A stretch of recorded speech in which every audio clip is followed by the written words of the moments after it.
Exploring the wild side of West Texas, one adventure at a time. You're watching Wild About It with Brittany Palletz on KTAB+. Well, welcome to another edition of Wild About It. I'm your host, Brittany Palletz, and I am here at the Heartstrings Wildlife Rehabilitation Center with the founder. This is my longtime friend, Wendy Logan. Many of you in the community would know her because of Lads and Lassies. You're celebrating 2 decades in our community of grooming needs and taking care of lots of four-legged friends. Yep, 20 years of ownership, but we've been established since 1974. Wow. Yes. Well, she's done incredible work there, but not only for your domesticated pets. So, Wendy, tell me how you decided to branch off and help wildlife in our community who need a little TLC. Well, I'm known as the animal person, so about 18 years ago, a little fawn got brought to me that was beside his deceased mother on the side of the road. I raised it and fell in love. He then went out in the country and got released. But after that, I then just became obsessed with becoming a wildlife rehabilitator. It didn't happen until 12 years later after I had my kids and grew them up a little bit. I have twins. And then I started following the journey of wildlife rehabilitation, which was hard to get into at first in Abilene. Yeah, I was going to say, they don't make it quite easy, you know. There's a lot of rules and hoops to jump through. And so tell me why you have this passion and wanted to pursue, even though it's not making your life any easier, but why are you doing this? Well, we didn't realize how many animals in our area needed help, and we did not have wildlife rehabilitators over 6 years ago in this area.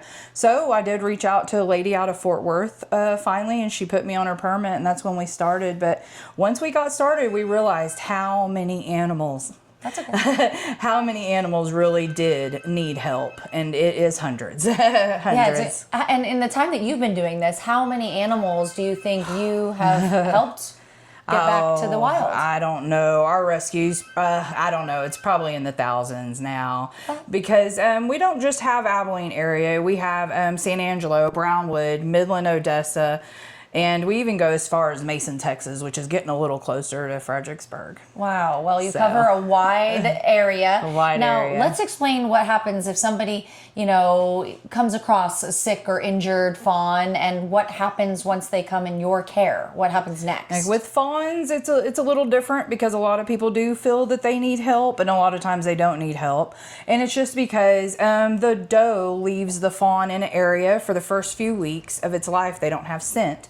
So the doe leaves the fawn in the area, and she goes amongst and does her day of grazing, but she comes back periodically and feeds. Well, a lot of people feel that they're orphaned at that point. So I have to explain to them, no, they're just doing what they're supposed to be doing. And as long as they're not laid out on their side or, crying out for help or going up to humans, then they're fine. And so when they do come to your care and maybe do need the help, though, yes. What do you guys do? We're in one of the spaces of yes, we're in the medical room, so is what I just call it. And so this is where we do a lot of the injuries that come in. A lot of this time of year is dehydration, of course, with the heat. So, we hook up IVs, and then we have all kinds of medical supplies. We have everything that ends up getting used just to try to help recuperate them. Yeah, and then you see what each one needs, and then what I thought was really interesting was the kind of the shared partnership, or how you work with other rescue organizations. Talk to me about the importance of those relationships. Yes, we do have another, of course, big country here in Abilene that we work with, and then we also work with them in different towns as well. Fort Worth is hugely established, and they have been for decades now, so we reach out to them a lot, or we can just transfer across the state.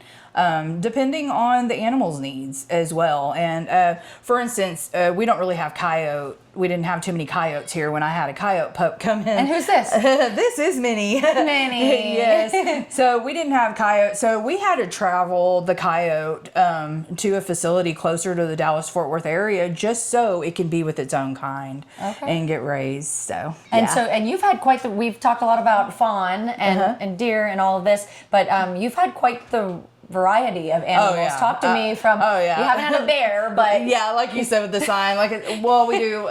Foxes, deers. I haven't really had a turkey. The most interesting was a badger. I did have a baby badger a few years ago. That was pretty neat. We've had quite a bit of armadillos this year.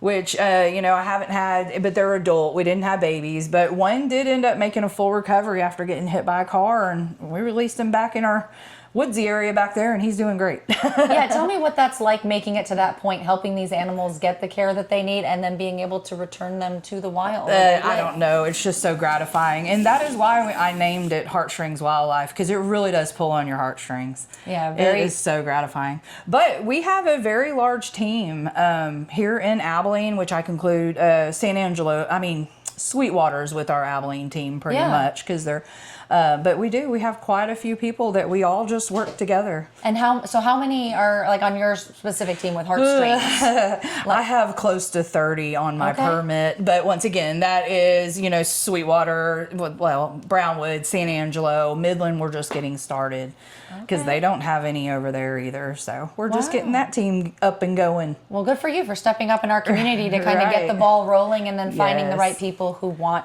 to help in this way. And then after the town is established, like San Angelo, my first person is she got on her own permit. I have 2 more, and then we'll be out of that town, and they're completely established and running the show there. That's really neat that you've been able to help share your knowledge and what you've learned to help others. It's awesome. Well, Wendy, we need to take a quick break, but actually, wait, before we take our break, I forgot we have a special guest, this ground squirrel that is...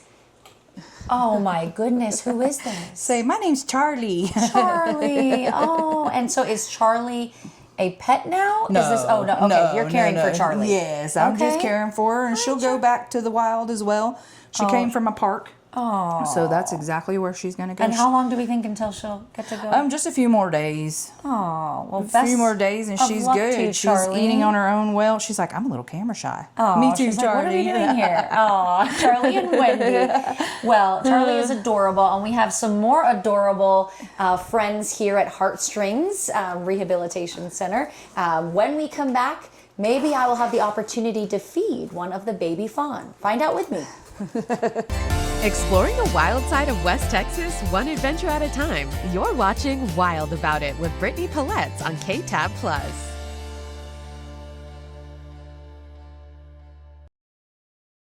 Oh, okay, we're gonna eat my shirt. So we are here at Heartstrings Wildlife Rehab, where the deer that I'm trying to feed with a bottle would rather eat my dress. I'm just kidding. Nibble on my dress. Again, with Wendy Logan, the founder and CEO. She is caring for 3 fawn right now who are almost, Wendy, on their way to their next adventure. Yes, they're about to go out to hundreds of acres of land. This little group... Well, one of them, she was sick, so she's been with me about 2 months. He's probably about 6 weeks. Well, the good thing that you were saying is they're skittish and a little scared of us with our camera. Yes. But that's actually a positive in terms of their survival in the wildlife. Yes. In the wild. And what are their names? His name is Tigger, and then I have one named Rabbit and one named Eeyore. Okay. You've got the Winnie the Pooh group here. We did, since it's the 100th year anniversary of Winnie the Pooh. We went with that. Followers on Facebook recommended it, and we thought that was a great idea. We've had close to 40 this year. Yeah, okay, wow. Yes, so we've had quite a bit of few of them. And so what is it that you're feeding? That's special formula that we order, and it's treated. It's medicated with coccidia treatment. That's the main thing we deal with is coccidia with fawns. For people who don't know what that is, explain. It's a parasite. Okay. And it's a lot from the ground and stuff. So we worm them, and then we give them Albon treatment for 10 days, and then we use the medicated formula, and it helps control coccidia. Coccidia can be very deadly. Okay. It of course dehydrates them. They get diarrhea, and so some when we have come in, they're just so sickly and dehydrated. And so for a while, she couldn't even nurse on a bottle. So I had to tube feed her for I think 3 weeks. You have to have a lot of patience to be able to provide that level of care for those individual needs. Yes, you do, because you just hope and pray they get on the bottle because they can't permanently be tube fed. Right. So well, tell me, so for people who may be wondering about us bottle feeding them, does that interrupt or have any concern for them being able to get their own food and supply when they're not under? No, because then they start eating on feed and eating on grass. They're just now starting to eat on grass and feed, and so then they'll just then it becomes the main part of their diet. And as you can see, they are not the friendliest. I've never fed a fawn before, but today is the day, thanks to Wendy Logan and Heartstrings Wildlife Rehabilitation Center. This is little Eeyore taking a bottle from me. He's been in her care for some time now. Tell me, this is of course a really fun part of the job. Right. It's very sweet to be able to do this, but this takes a lot of your time, your staff's time, and you spend a lot of your own money caring for these animals. Yes. Talk to me about the commitment here. It's a 24/7 commitment, and that's for sure. We don't go on vacations. We don't get to spend much time with our family until it's the end of season. That's why I'm ready to take off. You've done a lot of hard work leading up to that. Yes, a lot of hard work. So this guy's little story is he was caught in the barbed wire fence a couple weeks ago. He came to us. He had minor injuries. Perfectly healthy. Yeah, he's nervous. Perfectly healthy. Well, the finders ended up seeing what they presumably thought was the mom coming back to a certain spot that they that they had found him at. Anyway, so we tried this weekend for 2 days to reunite back with mom, and we were just unsuccessful. But in our hearts, we know that we tried and that we're just the second best. Mom's the first best, and we're the second best, and we try. So if we weren't around with our camera, would this bottle be going down fast? It'd be gone, and then like you experience, your clothes are pulled on and nursed on, and hair and everything. And they're exploring because they're not always up close and personal like this with humans. Right. So. Right, and I really don't hold them this much, at all. I just kind of hands off. We just really feed, and that's it.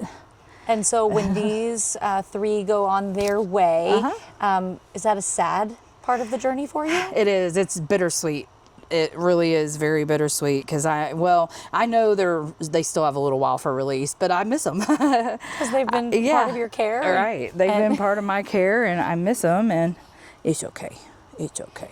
What are the things that the community can be aware of to help be part People of the can education? call right away if they do spot a fawn. I usually most of the time they're fine, leave them be. But if you have questions that you think they might be orphaned, like I said, a lot of people assume they're orphaned. Just give us a call and I'll walk you through and ask questions. Like if they're laying down on their side, that's obvious, they're in need of help. And if they're calling out and running up to people and all those things, then they need help. But most of the time they're just fine. They're just doing what they're supposed to be doing. Just always reach out and ask us questions, and please follow instructions when we do give instructions, because some people are like, oh, I don't want to put it back out. And well, please do, because it's best for the animal, and we don't want them in human care for too long, especially inexperienced human care. Some people, I've heard, dressing them up in PJs and all these things. Oh, no. So they're wild animals, not they're our wild domesticated animals, friends. and we got to keep them wild. You are. Well, Wendy, thank you for introducing us to a little bit about the great work that your team does, not just for Abilene, the big country, and beyond, and all of Texas, and getting even greater reach with these efforts. Yes. So we wish you continued success and helping other fawn and other wildlife that come into your care. Yes. Awesome. We're here for the long haul. And thank you for watching this episode of Wild About It. We'll have much more each episode, so keep it here. Every time is an adventure.